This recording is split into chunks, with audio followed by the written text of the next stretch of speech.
All right, thank you. Hello, everybody. I'm very excited to be here. I'm also very excited that the TV finally works again. So this year's keynote that I'm honored to give to you, like in good tradition, I'm gonna give you some random thoughts that go through my mind, make predictions about the future, and I'll let you call me out on those. That has been a good sport for some of you, so I'm looking forward to that. I'm going to talk about Nimble Platform Engineering because I think it's really important. What I mean by that is that we have to make our platforms adaptable to the challenges that we see out there. The world is moving ever faster, and I see too many platform streams struggle with adapting to this pace that we see out there. So, yes, of course, right, the dreaded topic, AI, and I want to talk specifically not about all the random stuff that everyone else is talking about, but I really want to talk about what does it mean with platform engineering, what is it doing to the organizations and to the software teams that we serve with our platforms. And the most important bit, and this is what I learned when we deployed AI very aggressively internally in meshcloud, is that AI really raises the bar. And that is both exciting on one hand, but it's also terribly frightening in another way. So, right, 2023, we had ChatGPT, and that was cute, and then we had copilots, and they were useful, and now we have agents, and they can do real things, and sometimes they work, okay? And this sometimes they work is good enough already to, on average, give you a 20% boost in productivity if you deploy it in a team on the right tasks. And what this really means is that that's kind of like working an additional day per week, right, with the entire team. That's kind of like the productivity benefit you can get out of it. The problem is the competition can get that as well, right? There's nothing secret or nothing special about deploying AI in your team. Like, everyone else has access to the same tools, which is what I mean by, like, all of a sudden the bar is up 20% for everyone. Oops, this way. The problem with AI is they're like a bunch of working students, infinitely many of them, that go to Frankfurt's Bahnhofsviertel every night to party hard. They come to work with eyes wide open like this. They're willing to work, 24/7, no problem. Only they forget everything every night, right? Which means that using AI effectively means you have to think differently about it. All the talk about whether they are super intelligent or replacing humans, that's just bullshit to distract you from, like, making them really useful. And I want to make that with an analogy for you. So if you're into car racing, you might wonder how's the fastest way to go around the corner. And like traditional racing philosophy is to go fast into the turn, brake very late, turn hard, and then accelerate out of the turn.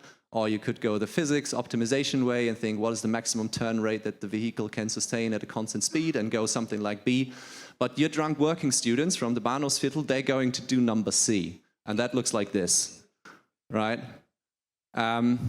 So they're scraping along the guardrails of what you have because they are numb, they don't feel anything after they've been to the Bahnhofsviertel, and they don't care. Like, for humans, that maneuver has been banned for good reason. But the thing is, when you deploy AI, it works like this, and it really works, okay?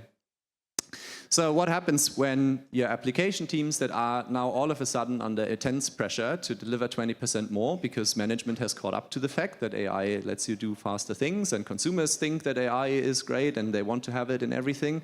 So all of a sudden you have to do 20% more. If you only deploy that AI to write code for you, all of a sudden your entire software delivery support system gets stressed by 20% more. Because if you deploy, or if you have 20% more changes to your code, you also got to deploy and review 20% more changes. You got to test them. And you also got to come up with designs and requirements for 20% more, right? And that is really, really stressful for the entire software delivery chain, essentially, that you have in your organization. And this point is one that I really, really struggled how I would get this across. And I chose to give you a crappy AI-generated picture to do that. The reason is AI and this is what I see in engineering teams that are deploying, is it's quickly eroding trust between engineers. And in the past, we've always said that trust is one of the hallmarks of a high-performance team, right? That you trust that each of you has the best intentions and that all changes are made with good intentions, and we let each other do mistakes and we can openly talk about them. The problem, all of that does not work with AI in the mix anymore. You get a bunch of changes that look right on the first glance, but the more you look into it, they're subtly wrong, and actually it's feeding you bullshit. And the problem is it's very, very hard to tell apart. And if you apply your same code review, policy or learned routine, essentially, of saying, hey, yeah, my colleagues probably knowing, well, I have, verified most of the things that it kind of works, and I guess they know what they're doing. This does not work with AI. So all of a sudden, you have to figure out how do you review 20% more code that you no longer have a base assumption of trust in that, right? Now, of course, all of the security and best practice guys would have said, you should have done that all along anyway, right? But we all know that high-performance teams are built on trust, and we have to figure out how to do that in the age of AI now. For platform engineering, the trusting each other with the application teams, that's already been a challenge always. There's one more thing that's going to complicate the picture here. Most of you that are here on this conference, where we talk about platform engineering, are in one or more ways related to an IT infrastructure team, very much focused on securing the cloud, making it available, and working, by tendency in the lower layers of the application stack. And there is a difference in speed, essentially, that we see, or in velocity, that these teams are working at. So if you are exposed to the business and writing functionality for the business, all of a sudden the pressure of these, this 20% bar that has risen by 20%, you're going to feel that much more than if you're working down in infrastructure. Because in infrastructure, right, nobody's going to in earnest suggest that you'll just let AI write Terraform and run apply for you without any human oversight, right? That's not what we're going to see. We're not going to see AI making changes to our servers or to our infrastructure. That's always going to be the realm of deterministic automation. But the landscape looks very different if on the front-end side of things that we've thrown away the front-end every 2 years to rewrite it in another JavaScript framework anyway, we can now do the same thing in 2 days with AI, right? So the kind of the velocity difference that you get between the working speed, essentially, that you're operating at with these teams only decreases, and combined with the trust issue that I've mentioned earlier, it's going to make it ever harder for application teams to communicate in the same way with the platform team that's just living in another reality. So, recap, AI plus 20%, right? That's the bar for everyone here. It's a pretty blunt tool. Think of the working students. It's a shift in the software delivery process and how we need to think about it. And we have the trust and speed issues between us as platform teams and platform engineers and our customers, the application teams. So how can we deal with that? So the first thing I think everyone in this room needs to embrace is that your platform sucks, okay? I must know this because we are always talking about you should build platforms like a product. We're building a platform for products, and my product sucks. And I know this because we have a feedback board, and there's 330 items on them with 850 votes total, and I can point out 3 people in this room that are responsible for probably 20% of those, okay? And unless you embrace this, and this is what good products have as a tendency, you always know what sucks about that. Right? There's big things that suck about them, tiny ways that suck about them. If you think your platform is great, you're probably not talking enough to your users, okay? And by chance, I would wager that your platform probably looks like this on the right. You started as kind of it's going to be this tower, this strong point in the cloud, and it's going to be great, and the view from the top's amazing, but someone forgot to put in a staircase, so the learning curve sucks. And all the components are super rigid, and you started in 2020 doing this for going on the cloud, and now Azure has deprecated all the APIs you're using, and AWS is on the 3rd iteration of whatever account vending machine control tower things it does.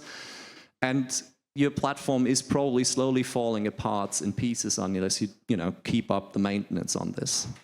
So what's the solution? Make your platform composable. Use small reusable building blocks. give them to your teams, let them figure that out. And if you do this, your platform will no longer suck, but it will rock with blocks. Because having these smaller pieces and how being able to more flexibly assemble them is the answer to become more nimble about your platform. You can no longer assume that you're working against a static environment. AI is changing the requirements and demands very, very fast, and the way to be more lean and nimble about this is to embrace having smaller bits and pieces of platform functionality instead of like a big giant castle. Okay, because this message is so important, I'm going to use 3 ways today to drive home that message that are all essentially saying the same thing. So if you've already got it by now, you can already think about the beer that will come later. If not, keep on listening. So what is the main problem with platforms? If you ask anyone to draw what a platform is, they will probably, unless they read the platform strategy book by Gregor Hoppe, which is really, really good, the picture on the left, a pyramid. So the platform sits at the bottom, and then you can build another layer on top and another layer on top, and that's how you build a solid platform. And that's great if what you want to do with the platform is to exploit economies of scale, where you say, hey, we want to have all our AWS, all our OpenShift, all that configured in a consistent way, build thousands of applications of it, have standardization. That's a great way to do it. The problem is, we're not living in a world that demands economies of scale from us most of the time. AI puts pressure on us to have economies of speed, to be fast, to market with new things, because if we don't do this, the competition will, because they will use that 20% productivity advantage over us, and you might not feel this in 1 quarter, but give it 3-4 quarters, and you will start to feel this in your market share. So we have to think about how can we build platforms that look more like an hourglass shape, where we can, as platform teams that work in infrastructure, give reusable and composable building blocks to application teams so that they can serve their needs, and maybe even build their own platforms on top, because they have very different needs. They need to figure out how to make NPM suck less. Everyone read the news, right? So that's a challenge for them, or make Java suck less. All of those things are real challenges for us. And as infrastructure engineers, we're not really well equipped to handle these things. So we have to give them the tools to build their own platforms on top of ours. And if that means that they need to have their backstage, let them have it, right? And you've got to find a point where you can integrate with them and where you can give them building blocks and reusable pieces that they can put into their platforms for their use cases. And if you do this, your platform will look more like this hourglass shape. The third way to make this analogy, what you need to build is something like the Autobahn, right? You have this differential in speed, not only between yourself and the teams, but also between the different lanes on your Autobahn, right? You have heavy trucks on the right, the lift and shift workloads, you can touch them. And you have people that want to go fast on the left lane, right? You need the guardrails. Remember what I was talking earlier about, right? AI is going to exercise these guardrails in a lot more ways. Application teams will be what some will consider careless, but if you are under intense pressure to ship things for the business, that's the natural trade-off between speed and accuracy and quality that people will make. So your guardrails will be tested like never before. So you have to have an Autobahn, you have to have some rules of the road, essentially, that you can cover. You have to have guardrails, emergency lanes. You got to think about the speed limits that apply to each of those lanes. I think that's also a pretty good picture. Speaking of the Autobahn, brings us to the next thing, and this is the golden path topic. So technology gets ever more complex, and developers they can't really live in a world where everyone tells them, yeah, we'll just shift left things onto the developers. That doesn't really work. They have to be able to shift things down into a platform to reduce their cognitive load. And so someone comes up with the great idea of saying, hey, let's give them a well-paved golden path. And everyone thinks they're building an Autobahn that looks like this, but actually the golden path is full of pitfalls and puddles, and you get wet feet as soon as you start in it, if you're even lucky to find the entrance. Okay, that's the reality in most enterprises out there, that there is a golden path written down somewhere in some Confluence page that you got to find and then follow. And there is not you just drive on the Autobahn and then it's pretty clear where you're going. And we all know how difficult it is to build 1 kilometer of Autobahn, right? Who knows what 1 meter of the Berlin A100 highway cost? And how many years it took to plan, right? Like I think close to $250,000 per meter or something. It's like completely outrageous, right? So golden paths are actually really, really difficult, and that's okay. So, final lesson. When we build platforms, we have to think about how that will change in an AI-first world. What I think is necessary in order to make AI productive in today's day and age is to lower the bar, essentially, of the, what you assume the competencies of someone are that is working with your platforms. And if you do this, AI will be fine, and humans will be even more fine, okay, with this change. And you have to have a platform where you have an UI for humans. AI is not going to use this, so you've got to have an API 100%. Maybe you also need a Terraform provider because AI likes that and works really well with Terraform. Or you have to have an MCP server to let agents connect to your platform in a safe way and not, mess things up. And most of all, you need documentation or instructions. If AI doesn't have any context or any instructions, it's going to get lost. And it's not going to be able to discover 25,000 things on your Confluence hidden away and stashed somewhere. There's way too much other stuff in there. You have to serve it with the right context, and you have to be able to do this. And if you do this, and this is why I think this is actually not too difficult for platform teams to do, if you do this for AI, actually the humans will also benefit from this. So it's not that much different what you have to do succeed in this world. And I want to give you also a quick demo of how that can look like.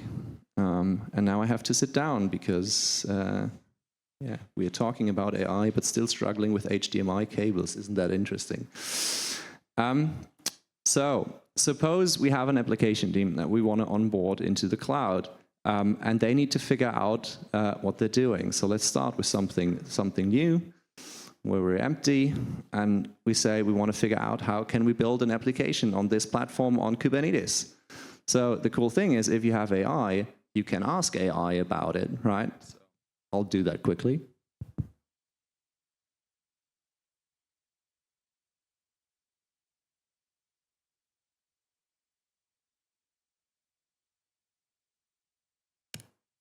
So recommend me a service. How can I build an app on Kubernetes, right? Oh, cool. There's two things you can have. You can have an AKS namespace, or you can have an AKS starter kit. Let's figure out what that is, okay? So you can go here, and you can see actually somebody went through the effort of creating all of this documentation about every service that you have in the marketplace, and there's a shared responsibility model attached to it. And all of this stuff is what enables both humans and AI, right? And we must not fret about this as platform engineers or something. It's not to be dreaded, right? Because we can now use AI too to get documentation generated for us. And then we can, do these things and, provision them. And then 5 minutes later, with our golden path, which is what this is here, have our environment all set up, right, with 2 namespaces and GitHub Actions repositories and whatever. And we can provide all of these experience based on building blocks, and have a small, nimble, flexible platform. And if the developers are not happy with what we are building, we can tell them, hey, just build your own platform on top of ours, right? You have all of the building blocks, all of the automation bits and pieces here from us. Take what you need, build your own thing on top. That's cool with us because we're building hourglass shapes and not pyramids. Okay, that was it. That was my keynote. Thanks so much for listening. Thanks so much for taking the time to come to Frankfurt to have a great day with us. Thank you.